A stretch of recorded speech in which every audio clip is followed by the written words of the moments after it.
Un jour, un homme riche avait 2 maisons. Et il dit à un de ses amis, « Lorsque je suis à la campagne, dans ma maison de campagne, je m'ennuie de ma maison à la ville.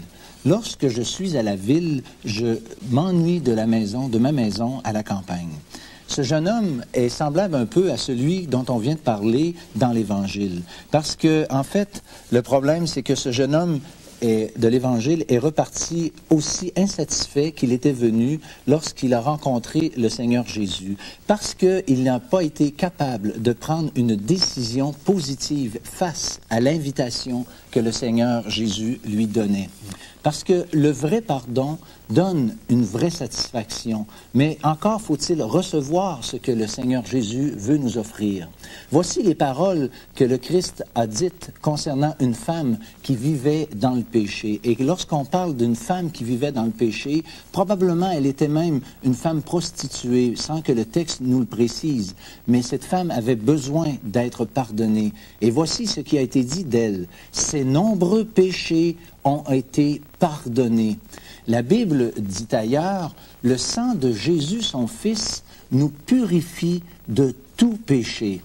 Encore, aujourd'hui, le Christ détient ce pouvoir de pardonner pleinement les péchés parce qu'il a donné sa vie en rançon pour nous racheter. Pour cette raison, une décision s'impose. Vous devez choisir d'abord d'entendre dire ou bien tes nombreux péchés ont été pardonnés, ou bien d'entendre cette parole difficile qui vient encore de la bouche du Seigneur, il te manque encore une chose. Comme pour le jeune homme riche, il nous faut aussi vendre, c'est-à-dire abandonner quelque chose. D'abord, nos préjugés doivent être abandonnés. Notre philosophie de la vie doit être abandonnée. J'irais même jusqu'à dire que nos valeurs religieuses traditionnelles doivent être aussi mises de côté pour la simple et bonne raison qu'elles sont souvent en parfaite contradiction avec ce que nous dit l'Écriture. Une autre chose qui doit être abandonnée, c'est notre indépendance que nous avions vis-à-vis de Dieu, puisque le péché, c'est carrément l'indépendance qu'on a fait vis-à-vis de Dieu. Il nous faut abandonner cette indépendance.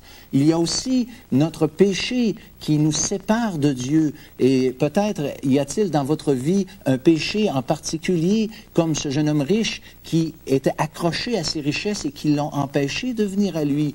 Peut-être dans votre vie y a-t-il aussi un empêchement qui fait en sorte que vous ne pouvez pas venir au Christ maintenant.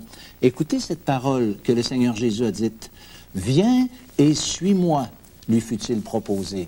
Après le renoncement, il faut un engagement pour suivre le Seigneur. Cela est de tout temps l'expérience de tous ceux qui ont répondu positivement à l'appel du Seigneur. C'est aussi ce qui a empêché le jeune homme riche d'être pleinement satisfait. Chers amis, le salut de Dieu vous est offert en ce jour. N'hésitez pas à le recevoir dans une simple prière de foi, en lui demandant pardon et lui remettant la direction de votre vie. Quand vous aurez reçu ce privilège merveilleux, votre vie aura une dimension qui ne laissera aucune place à l'insatisfaction. Voici ce que Jésus dit un jour à une autre femme dans les évangiles. Le texte se situe dans l'évangile de Jean, chapitre 4, et au verset 13 et 14. « Quiconque boit de cette eau aura encore soif, mais celui qui boira de l'eau que je lui donnerai n'aura jamais soif. Il n'en tient qu'à vous. Désirez-vous recevoir cette pleine satisfaction que le Seigneur Jésus vous offre? Simplement humiliez-vous devant Dieu. Demandez au Seigneur de vous pardonner votre péché. Reconnaissez que jusqu'à maintenant, vous avez vécu tout à fait d'une façon indépendante de lui. Et croyez qu'il peut maintenant vous pardonner.